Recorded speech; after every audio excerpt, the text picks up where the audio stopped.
I mean, there's a lot you can learn. There's so many things. So I didn't have breakfast today, but boy, I sure am in the mood for some fruit now. I never miss breakfast. I don't understand no breakfast people. I don't usually get super hungry. No, you sure don't, Jesse. Stick around. We'll release you, but it'll be good. It'll be before the hour because we never do it. Responding to the question. It's important, Okay. Hey, welcome to the Backpack Show, people of Earth. Where we bring you lessons about success from unusual places. We'll deconstruct the success of our guests today so you can apply it to your own life and business. We cannot get more unusual than today. You thought a princess yesterday was tricky? Today is pretty unusual. Tricky was trying to book somebody with the princess. I was like, I'm not even going to do it. I was like, who goes with the princess? I forget it.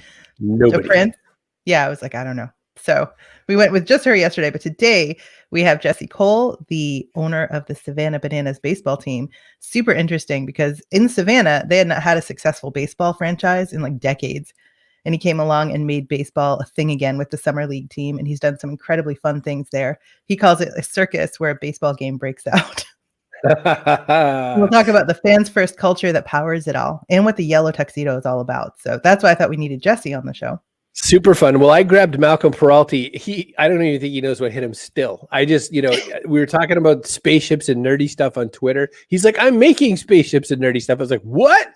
And then that was all I needed to hear. So we're going to talk about spaceships and miniatures and his Soul Prima minis and what it is, the difference between when we were fans and we could just draw on cardboard. And now he can actually 3D print these things and anybody can come and be part of the space battle themselves. I'm so nerdy. I'm so excited for that. Nerdy. But nerdy. That's what we do here at the back. You're not even into sports ball, but this is an amazing story. I can't wait to hear about the bananas, though. This is going to be a great day. So batter up. Hi, everyone. Tim Kitzrow from NBA Jam and NFL Blitz, welcoming you to The Backpack Show. Your hosts, Chris Brogan, Kerry Gorgone, Boom Shakalaka. Backpack Show. I see Michelle here. Chloe's here. I think Chloe has a 1 p.m. Eastern time scenario going on. Look at Jesse's book, Find Your Yellow Tux. We're going to talk about that. We have lots of questions for Jesse. I have so many. Hi, Kate is here. Mary likes baseball. So wait do you Marty likes baseball. Mary.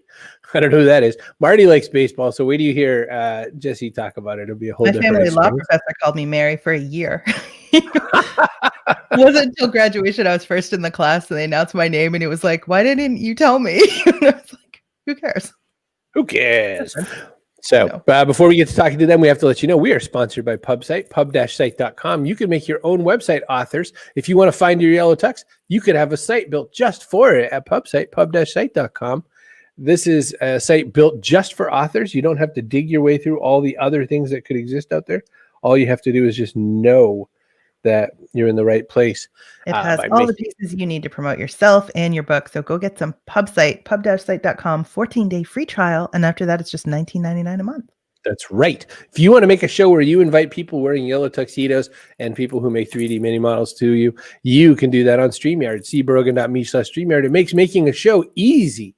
Kerry is an incredible person to have on board the Backpack Show, but I don't need her to run the show. I need her to bring her wisdom and all the better guests because she always gets all the best guests. You're being so nice to me now. Is this because I talked too much yesterday and you made me feel bad? Maybe. I was too mean to Kerry. Now I have to be nice. But no, it's true. A lot of people were like, I wanted you to host my show with me. They didn't want me. They wanted StreamYard. So go get StreamYard and see why. It's super easy to use. Such a good platform. And unbelievably, and for no great reason, we are sponsored by Johnsonville. Yes, the sausage people. Johnsonville makes delicious brats. They make a new product called Sausage Strips, which is basically a bacon alternative. But, unlike other bacon alternatives that are made out of turkey or grass or whatever, vegans eat, this is made out of sausage. So you get sausage goodness in a bacon strip. If you want your own sausage sent to Kerry at chrisbrogan.com, she will send you sausages. But with a little help from Instacart. So nerd ponying up to the bar with you.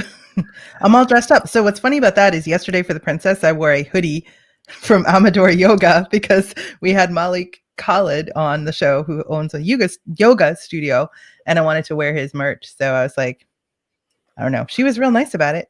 Chris, the only one about it. She was definitely nice about it. Hey, Bill. Look at Savannah Banana fan from Texas, from LinkedIn. Oh, my gosh. Coming all in to see it. Here. So we're gonna grab Jesse Cole. We'll ask him a bunch of questions, and then we'll go right from that right into Malcolm. No pee breaks, people. All right. Hey, Jesse, how are you? Hello. Hey, guys, you actually mentioned bacon, one of your partners. And I don't know if you know, our biggest rival is the Macon Bacon. And so they're actual teams. So in our men's urinals, we have Macon Bacon urinal cakes for all of our fans. So just letting you know that. And Macon Bacon toilet paper that we have in our bathrooms as well. So might be a shout out to your partner as well. So many shenanigans, really.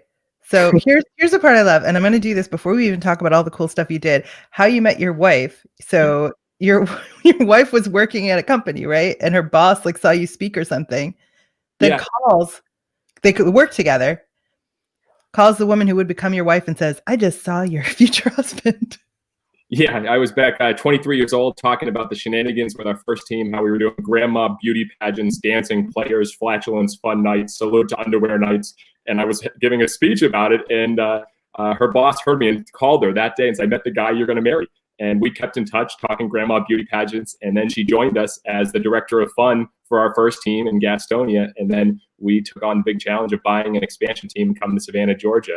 And I actually proposed in the yellow tuxedo in front of a sold out crowd. And she actually said yes. And we're still married. So it's worked out okay.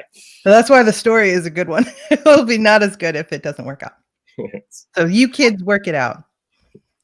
Now, so you have your book, you have Find Your Yellow Tux, which is, you could get a copy of this book at cbrogan.me/yellow tux. You should also talk a little bit about, I mean, I'm just so curious, who are you as a kid? Were you in yellow t-shirts on the playground? Were you promoting stuff? Were you thinking You must have been exhausting. You must have been quite the kid. Oh, I was a brat. I mean, I got 26 detentions in 7th grade. I remember that. My dad makes sure he tells me that all the time. I was always seeking attention. I was an only child. My parents got divorced. My mother had a drug problem. My dad did everything he can to get custody of me and worked hard and actually bought a baseball facility so I could play baseball. So I was just a baseball guy until I tore my shoulder and could never play again. I was like, I want to make the game fun. And that's really where it started for me. That's quite the origin story, though. That's like a comic book origin story. Well, because a lot of people would use as all the reasons why not. You listed a list of why nots. How did you make this a why? How did I make it why? How did I make what a why? Your origin story. You mom had a drug problem. Dad had all these things going on. I'm going to be a star. No, I guess I'm not. And those are all reasons why someone would choose not to be who they're going to become. But you became because of, not in spite of, your upbringing. Oh, 100%. Well, I've learned and from you and from so many people out there, every adversity brings the greatest triumphs. And, thinking about just 5 years ago when we came to Savannah and only sold 2 tickets in our first 3 months and got a phone call that we overdrafted our account, we're out of money. My wife and I had to sell our house, our dream house, empty out our savings account. We were sleeping on an airbed with no money and going to Walmart for $30 to do all of our grocery shopping for a week. So that's, 42 meals for $30. It wasn't even real food. But because of that, we did more things we've never done before and created something we never thought we could and have had greater successes and fulfillment than we ever imagined. So every single challenge, adversity has brought the greatest successes. So, I know Emily doesn't want to get back on an airbed, but if it happens, bring it on. We're ready for what's next. But why Savannah? So Savannah actually hadn't had a successful baseball franchise in decades. Why there? Yeah, Savannah had professional baseball for 90 years. And Babe Ruth played there, Hank Aaron, Lou Gehrig, Jackie Robinson, an old Majestic Stadium, 1926 ballpark, but they failed. And I remember coming in 2014 after I proposed to my wife, Emily, and we walk in the stadium and it's majestic. You can feel the history. And I walk up and there's only 100 people in the stands. You could picture like a tumbleweed going through the stands. I'm like, what is happening? And so I called the commissioner of the league. I said, if this team leaves, we're coming here. And he's like, sure, Jesse, whatever. But they said the city wouldn't support them, so they left. And what was crazy is, Chris, I know you might not know, but we're not major league, we're not AAA, we're not AA, we're not high A, we're not regular A, we're not independent ball, we're not top level college, we're college summer baseball down here. And so for us to come in, and that's why no one really believed in us when we first came, and we weren't giving them reason to believe in us. They thought we were just another team set to fail, but at a lower level. So we asked the question, what business are we in, but what business are we really in? And we are 1,000% in the entertainment business. So we had to be a circus. And that's where the breakdancing first base coach, the pep band, the Banana Babies, the male cheerleading team, everything turned into the circus. And now every game is sold out and there's a wait list for tickets in the thousands. The Savannah Bananas. Oh, the senior citizen, the Banana Nanas, our senior citizen dance team that dance Justin Timberlake and Bruno Mars every night, and our Mananas, our male cheerleading team that's mostly referred to as the Dad Bod cheerleading squad. And Chris, if you make it to a game, you have to become a Manana for the night. I'm ready. All right. I'm ready for it. How the name? We have to talk about the name. How? So we did a name the team contest, and we said we need something different, crazy, unique. And we proceeded to get 999 very normal generic names. Sailors, anchors, ports, spirits, boring. But one person suggested the Bananas. And we said, could we have our mascot name Split? Could we have the Banana Nanas? Could we do music videos like Can't Stop the Feeling? Or that Can't Stop the Peeling? Could we literally have banana in the pants promotions? Could we have a banana beer, a slippery banana alcoholic drink? We thought of all the opportunities on what we could do with the brand, and we said yes. And when we announced it on February 25th, 2016, we were ridiculed. Literally, everyone said in the community, the owner should be thrown out of town. You guys are embarrassment to this city. You'll never sell a ticket. Leave our town now. But we got attention.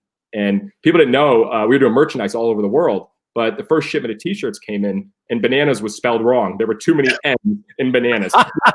We made so many mistakes, and we were shipping to Australia for $5. We had no idea what we were doing. But as my biggest mentor, Walt Disney and P.T. Barnum, hearing how Walt opened up Disneyland and the disaster of Black Sunday on July 17th, 1955, you have to get through the mess and get through the suck, as I say, to get to the greatness. And it was a disaster when we first came out. Even our opening night, sold out crowd, all you can eat. Every single ticket in our ballpark is all inclusive. It took people 8 innings to get food. It was a disaster. But now we figured it out, and it's been so much fun to watch the growth.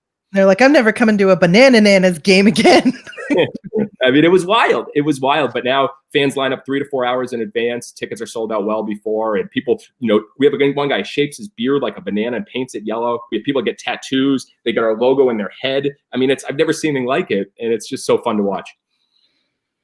With that, the entertainment product that you've created, there's so much stuff going on from all the stuff that you've created. How does that work with working with your sponsors? How does that work with, besides ticket sales, you've got to get some people in there that want to, put up a banner or two. It must be easier, or is it harder? How's that work for you? You're going to love this. So on February 25th, this past year, 2 weeks before the pandemic, we announced we're creating the first ever ad-free ballpark. We eliminated all sponsors from our ballpark. So we said, right before a pandemic, how can we throw away hundreds of thousands of dollars? What a great business move that would be. And then 5 days later, we surprised our team with a trip to Disney. So we took everyone on our team, their spouses, significant others. So we said, how can we spend thousands more for our team? And then pandemic, and we had to shut down and went to zero revenue for a little bit. But Chris, we ask this question always. What is Fans First? The name of our company is Fans First Entertainment. So what is fans first? And what are those types of experience that fans deserve?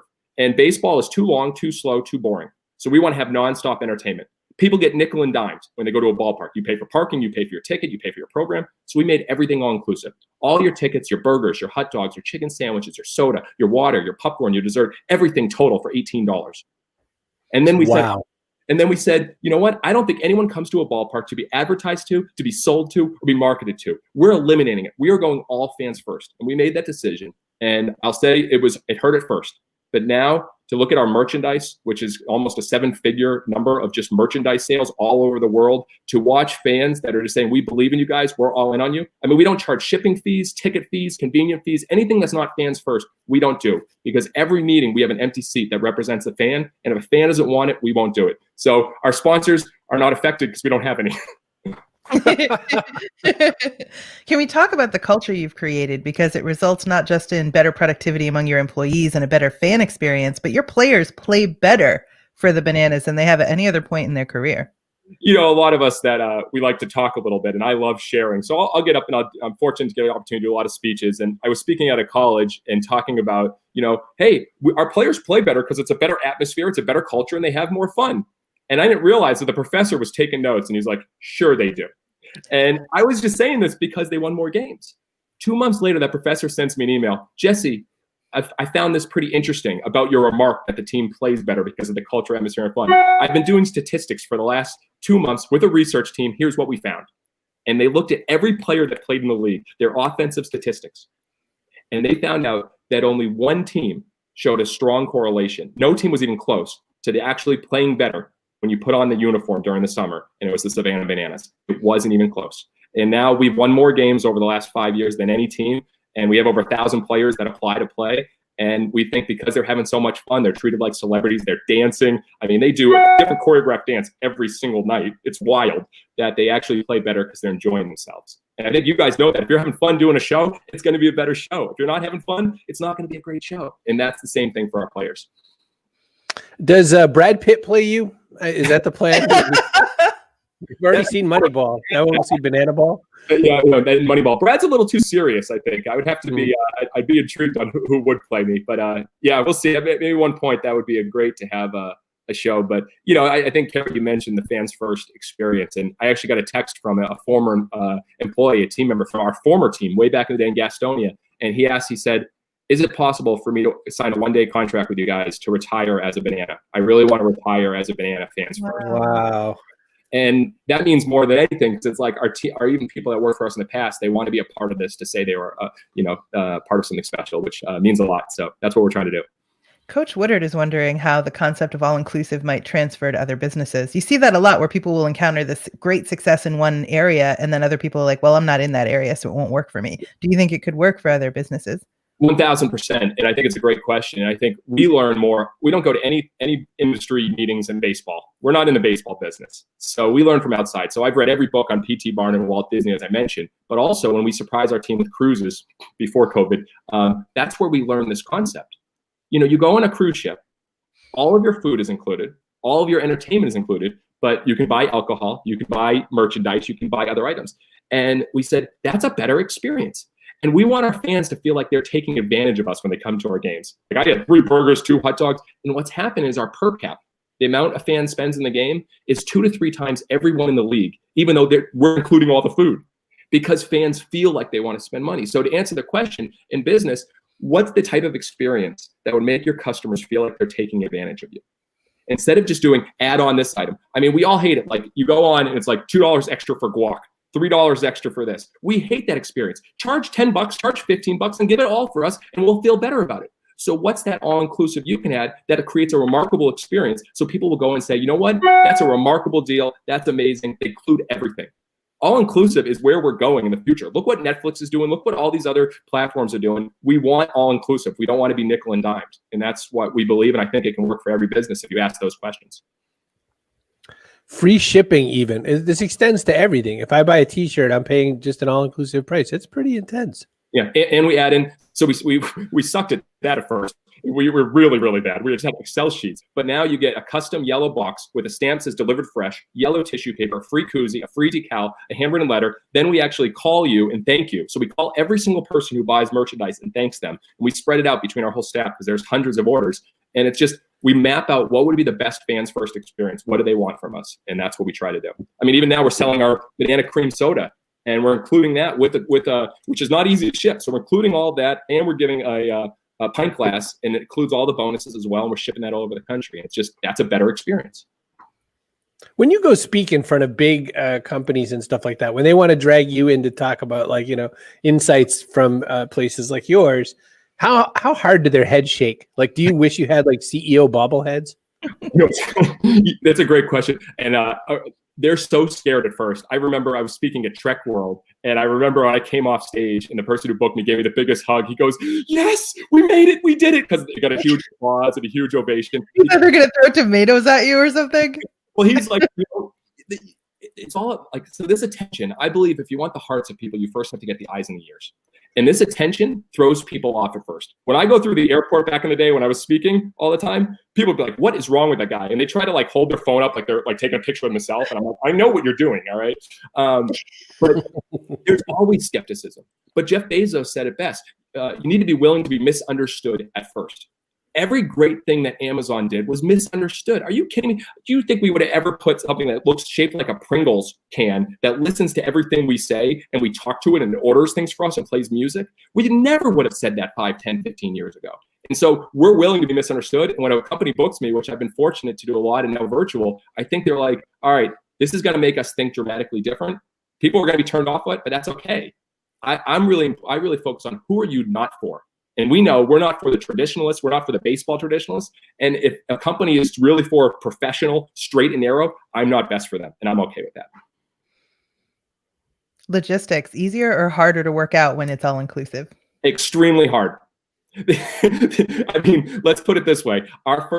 We had no idea how to do it. Whenever you do something that's never been done, it's going to be a disaster. And it was extremely messy. We had no idea we were going to go through 10,000 pieces of meat in 1 hour. No idea.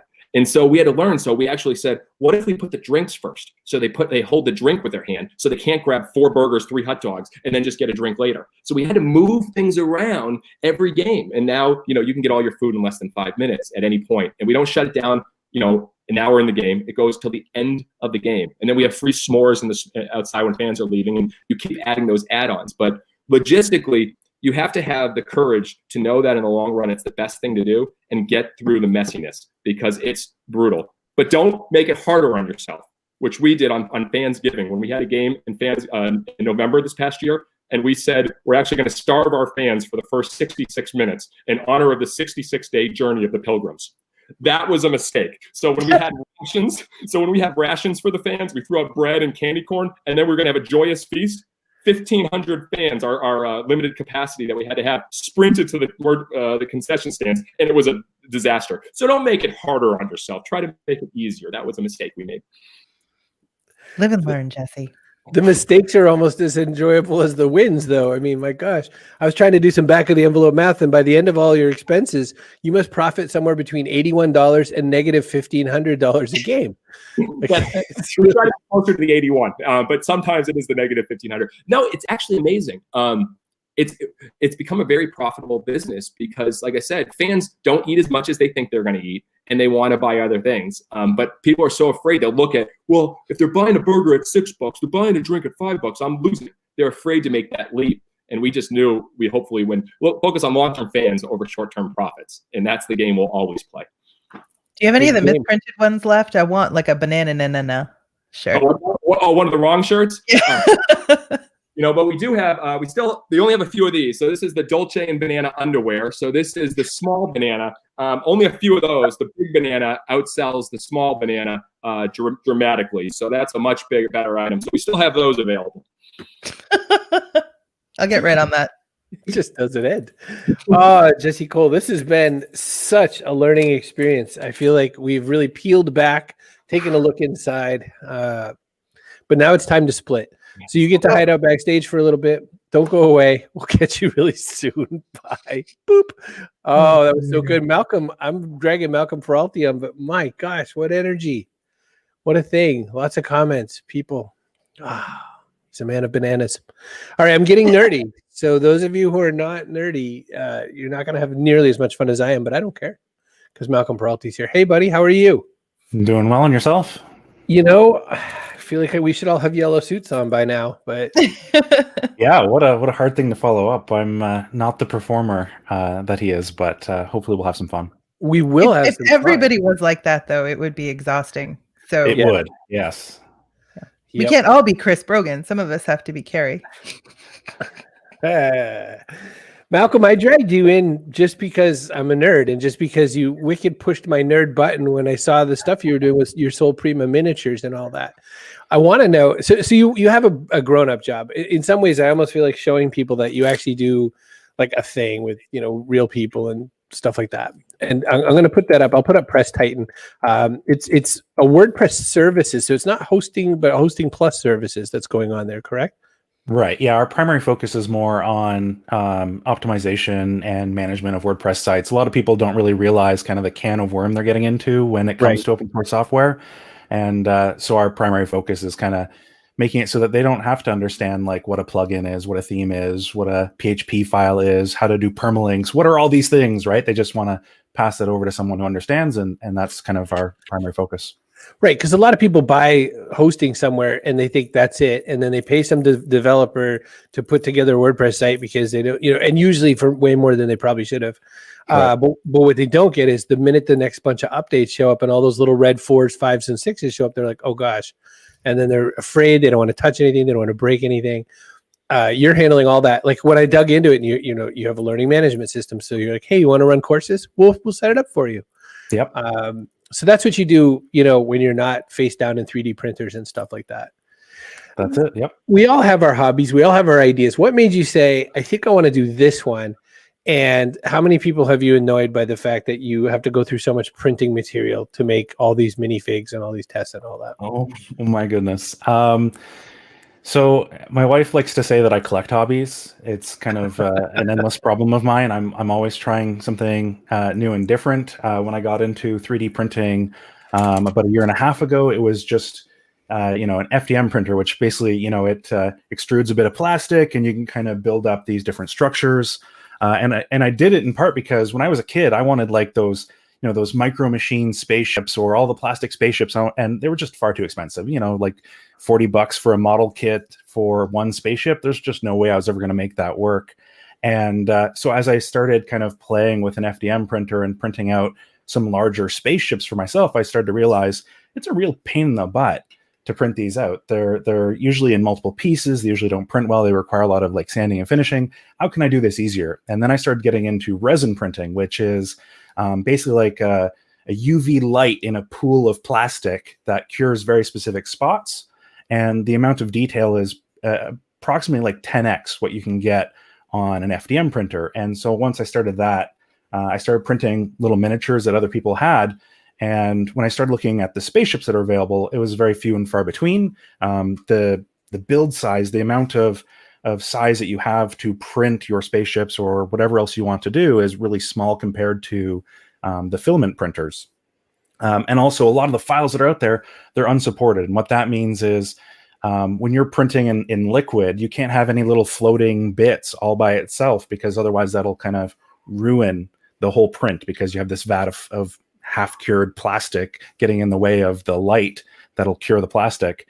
So I found some like Babylon 5 models of some spaceships, and I manually supported them, taking upwards of an hour per file to get these little plastic bridges in the right spots, so that it could print nicely. And I did that for a few, and started to realize like I don't want to do it with other people's intellectual property, because I can't share what I've done, right? All this effort that I'm putting into these is not really mine to share.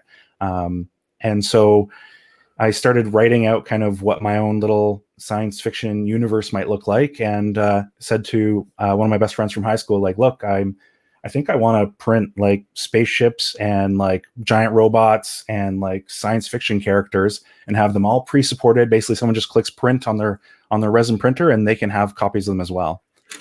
So walk me through a little bit how this next stage goes, because you end up saying, I think I want to make my own stuff. That doesn't, creativity doesn't just lay around. You know what I mean? Like there's a lot of people who are super nerd fans for all their sci-fi stuff, but you can see right through like all of their, all of their inspirations are very easily figured out.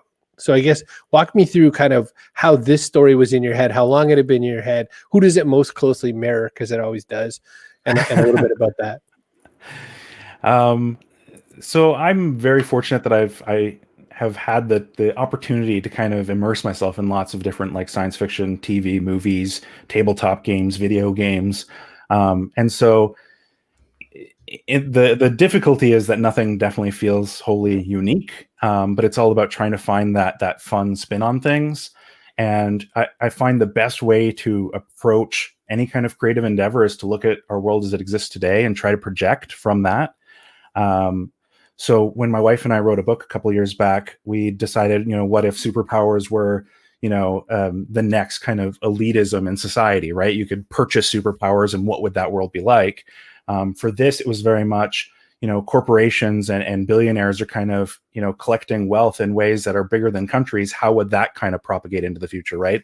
If corporations were the new countries, or if corporations were the new communities of humans throughout, the galaxy, how would that work and how would that look? And then, so from there, I started kind of divvying up based on like my personal interests, right? Like we have the Tecmaha, which are like, future technomages, which kind of remind me a little bit of the technomages in Babylon 5 and a few other things, where they're using technology, but in a way that it looks like magic. And then we have like groups that are like future Vikings, right? They kind of go back to that Norse-esque religion and go out into the universe to kind of lead their own life. And they believe conflict really kind of helps them create new technology. And then over 100 years, they start to lose that that new technology aspect, and they focus just on the conflict aspect. So I just try to project from today into the future to think about what kind of, not necessarily reasonable, but kind of fun ways we could take society and push society over time. Chloe has a question. Do they take a long time to print? She doesn't know anything, I guess, about 3D printing. Me neither. Yeah, so it really depends. So something like this here, which is Voyager from Star Trek, it was printed in about 4 different pieces on my filament printer and took approximately, like, I think maybe 18 or 20 hours to print. Wow. Yeah, time becomes very strange when you talk about 3D printing.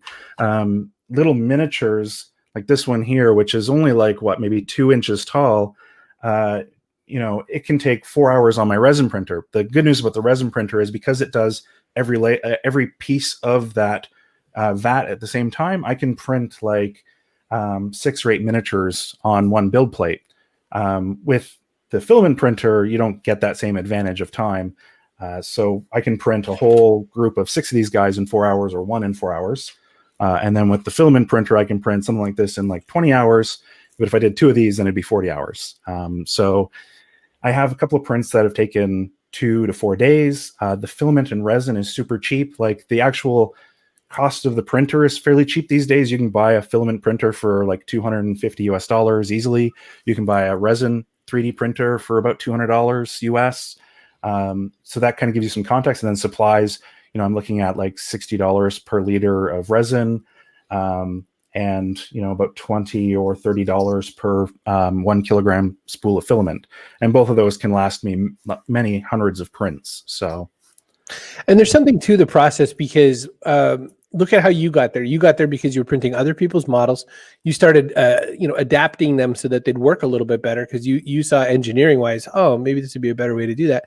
When we were kids, like, we could buy the toy that they had at the store, or we could buy nothing. Right. Eventually we can see toys on TV and go, I want that toy that I can't have. Right. But now, if your parent is willing, you can buy the system to make any old thing that someone's put up on places like Thingiverse, which I imagine is part of your universe. Thingiverse allows people to share or license or otherwise put all kinds of 3D printed things on there, like way beyond nerdy stuff, like phone cases, pop handles, all kinds of ridiculous stuff for better mic stands. Like, just, you can't even believe what Thingiverse looks like. Kate Colgan had asked a question that's sort of interesting. She's asking, Kate's a crypto type person. So she's asking, have you ever thought of making some NFTs of these so that people would be collecting? NFTs are non-fungible tokens, which means that they're like, that clears it right up. You tie basically a cryptocurrency to the product or the toy, so that there's kind of a one of a series built right into it. So it almost takes away that, anyone can print one, and says that maybe for these 100, they're only the 100 or something like that. Maybe they're the ones your wife and your mom and everybody paints with you. Maybe they're the 100. I think that the excitement for me is making sure that as many people as possible can get access to it. So while we are going to run a Patreon to fund the continued development of this, I have to admit, first thing I'm going to admit, I am not a 3D sculptor. I can't draw. I can barely paint. Just because I have these like creative limitations at this time doesn't mean that this is completely outside my ability to kind of manage this. A lot of my experience in managing projects for my day job has really helped me kind of organize a team and manage production timelines and things like that. But I want to see hundreds of people playing with these things. I want to make them as ubiquitous as I can, because then that breathes new life into this universe in my head that I have. And it also brings more joy and enjoyment into the world. So I want to make sure that as many people as possible can get access to it. Nazim says, how do you see the future of 3D printing evolving? What's your dream scenario? I just want a replicator in my house. I don't know about you. And I mean, we're getting there really quickly. It's pretty amazing and pretty impressive. Some of the new stuff that I'm seeing in 3D printing, especially large scale 3D printing, really impresses me. I love the work that I'm seeing in places like Africa with regards to actually like 3D printing the concrete structures of entire houses. 3D homes, yeah, we're not far from a world where this kind of additive layer printing will really kind of transform the world. There's metal 3D printing that exists already that someone like myself could actually go and spend $10,000 or $15,000 and actually have a metal-based 3D printer to 3D print metal parts. So it's pretty crazy how it's That's advancing. a little scary. You could be like, I want a rocket launcher to make one with my printer. Yeah. And there are people that like 3D print pieces of guns, both in like plastic and in like carbon fiber and in metal. So like it really kind of democratizes publishing in a different way, right? You can make whatever you want. You want a custom thermos, like that is not outside the realm of possibility. And that'll be interesting to see how this micro manufacturing really takes off in the next 4 or 5 years for sure. The other thought I was having about this is, so it's the believers versus the who again? Who are the other factors in our world?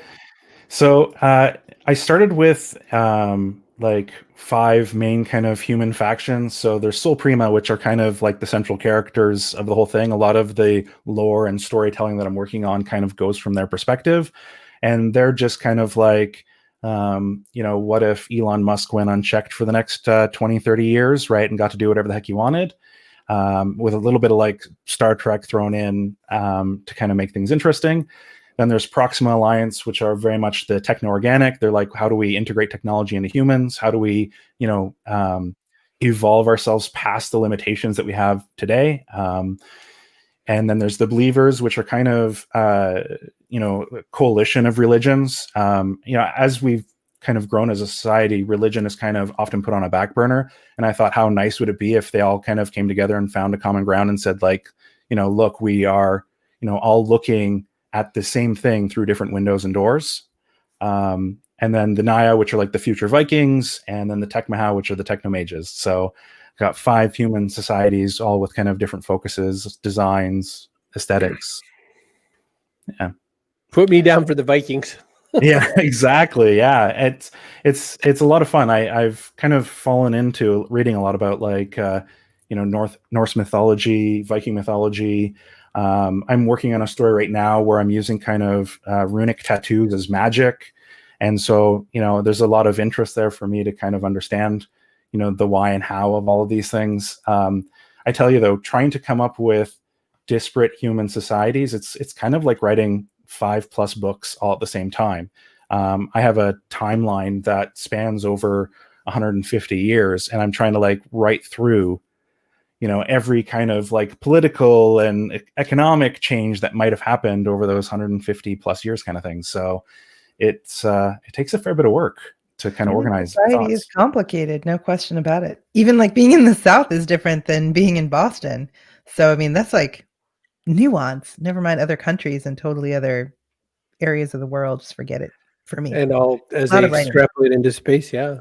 The reason I dragged you on was because all this thinking, all this world building, all this is how actually the worlds get made, right? I mean, the reason we have flip phones is because Star Trek had communicators that flipped open.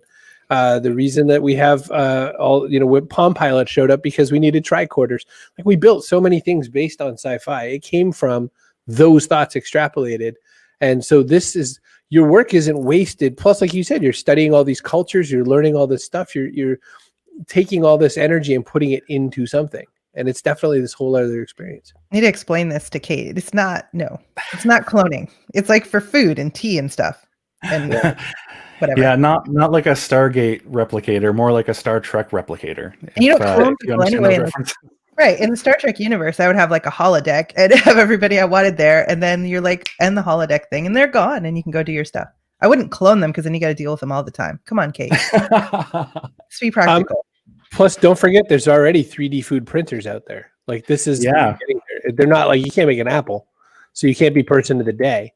But there are definitely 3D food printers out there. I had a student once say that and stuff like that. They wanted to figure out a way to fax a pizza, which at the time was like ridiculous, but maybe not so ridiculous anymore. Not so ridiculous as a man in a yellow banana suit. Jesse Cole. Jesse, I don't know yet whether or not there's a future crossover for 3D bananas printed so people could take your product at a distance, but maybe there is. Yeah, we need that 100%. I can see that for sure. Neither of you were told this is what you should do. I would imagine that both of you were told don't do this. Malcolm's wife is like, what you shouldn't do is, sink into years and years of world building. And Jesse, no one said, it'd be great. Let's buy a summer league banana thing. How do you communicate with the people you love the most, and how do you build with so many negative energies stacked against you? I'll go back to Jesse first. You start with someone that you share this love with. And so I think that was really key for me with Emily, that we were both in this industry, want to change the game and bring more joy and fun and happiness. So yeah, but no one would say, go from zero debt, get married and go to $1.8 million in debt, and then run out of money and have to sell your house, and then it get worse. I don't think anyone draws that up right there. Or buy a low-level college summer team and try to completely change the game. And no, but that's what makes it interesting. I mean, I don't know about you guys, but I love when I get criticized. That means I'm not playing it too safe. That means I'm doing something that's interesting. And if you're not getting criticized, that means you're really not doing anything. And what we do is polarizing. So, we love the fact that we're taking chances and doing things that maybe shouldn't be done, because the story and the journey is well worth it. Well, when the movie comes out and you and your wife go to the Oscars, she needs a yellow dress. People have sent yellow dresses to her, and she does not like it at all. So that would be hard. That'd be a big commitment for her. Well, a golden tone, maybe. I'm sorry. We'll red sequins, yellow bits. I don't know. Malcolm, there's no way the missus said, you know what you should do is do all this stuff. But I have a lot of my garage for months and months. I have a lot of nerdy friends in the same boat. I was thinking of my friend Chris Garrett does this sort of thing. He has a site called Maker Hacks where he's showing off the multitude of different 3D printers that he's bought. He buys sort of like one of each of them to show you what you can do with a wood one and that sort of thing. Yep. It's shenanigans. How did you stick with it? Why are you sticking with it? As I mentioned, I kind of collect hobbies. So for me, the big thing is that I need a way to unwind. I need a way to kind of keep my imagination engaged. When you're dealing with a lot of requests like, can you change some text on this page of my website? The flip side of that is you need to really kind of dive into something that's creative. And once I started kind of going down this path, you have that spark of imagination and you're kind of compelled. It's kind of an annoying and strange kind of feeling where you can't let it go. You got the tiger by the tail, and you might get bruised, injured, or damaged, or eaten by it, but you gotta chase it and you gotta follow it and see what happens. Incredible stuff to me. I'm curious about. Let's see what happened here. Love people trying to think outside the box. These two guests are definitely it. Naz, you have to go back and watch the beginning of the show. You have no idea. It's ridiculous. Naz had some client work, so he couldn't show up earlier. She could wear a darker shade of plantain. Ooh, I like that. Oh, there's so many different shades. You can make this happen.